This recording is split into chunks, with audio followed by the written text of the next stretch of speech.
A blessed morning to all of you, blessed day to all, and also those who are joining us in worship through this live stream in other parts of the world. Actually, we do not like laws because the first impression is that they restrict our freedom. And also in religion, even during the time of Jesus, there was this also allergy, shall we say, against laws. But here comes Jesus coming with this important lesson today to preclude this misinterpretation of the commandment, especially the commandment of love, as if he wanted to clarify Jesus, especially this commandment of love, as if it were that it is not a reduction of the law. True and authentic love does not ignore laws, customs, or norms, what is established, but what transcends them is an important dimension.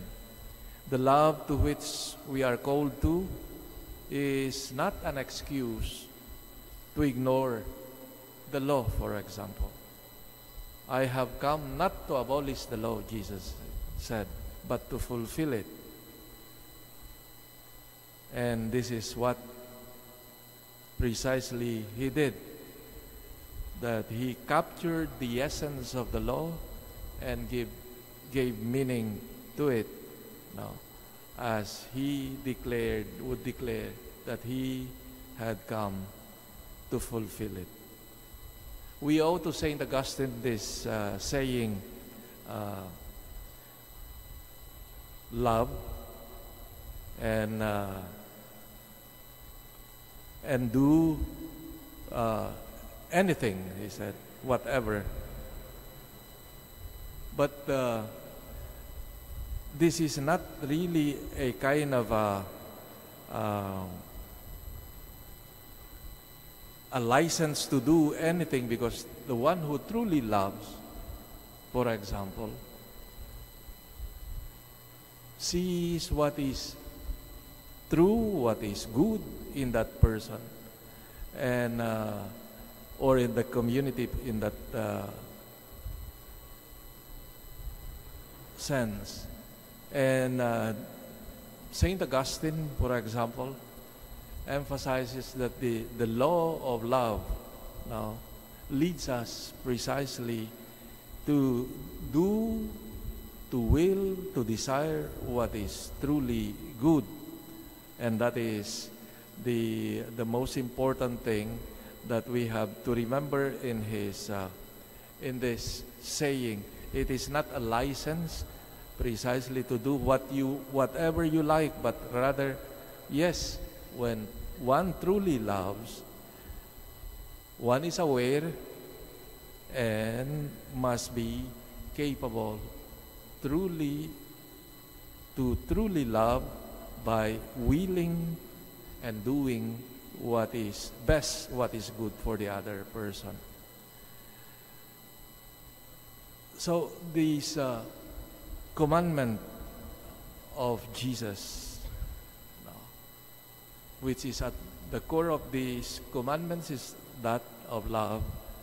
He wants us to remember the importance of obedience to the law, especially in this obedience to the law of that he gave the law to love others and God. And as I've said, at the essence, at the core of the law of God, the commandments, as Jesus himself summarized it, is in the law of love. Love for God and for our brothers and sisters. The teaching of Jesus on the importance of the law is an opportune message also as we celebrate the Independence Day. What assures order, harmony, and progress in our relationships at all levels, be it on the interpersonal, the community, the national or international, is the respect and obedience to the dictates of the law. And we have seen, for example, where there is no law, no existing law, chaos and disharmony happen precisely when there is no respect for the law. And we have seen this, for example, in our experience of the relationship of nations, how powerful nations bully weaker and smaller nations, as we have experienced in the past and continue to experience. They think if they do not abide by the laws, international laws, poor nations, poor like ours, usually we are bullied because of this. If nations do not respect the law. So in our celebration today of the Independence Day, we come to God bringing our gratitude for the sacrifices of people who have sacrificed so much, even their lives, so that we may enjoy our freedom, our independence.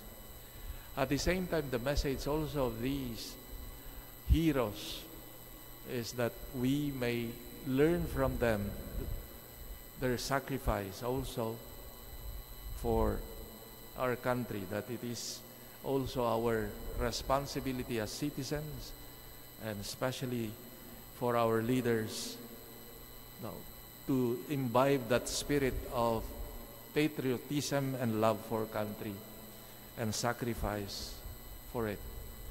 And in our Mass today, and in fact in every Mass, we ask, especially for our leaders. I do not know if you pay attention. There is always, aside from leaders of the church, but also leaders of countries, of communities, because they play important role in our life as a society. Because if we elect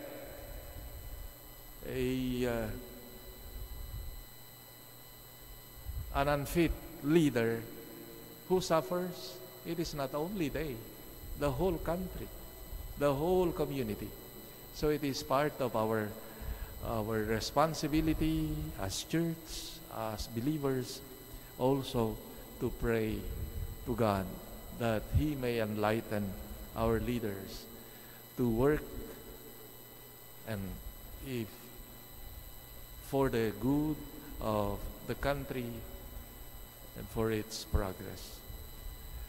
May the Lord bless our country and help us maintain peace and harmony within and with our neighboring countries. Amen.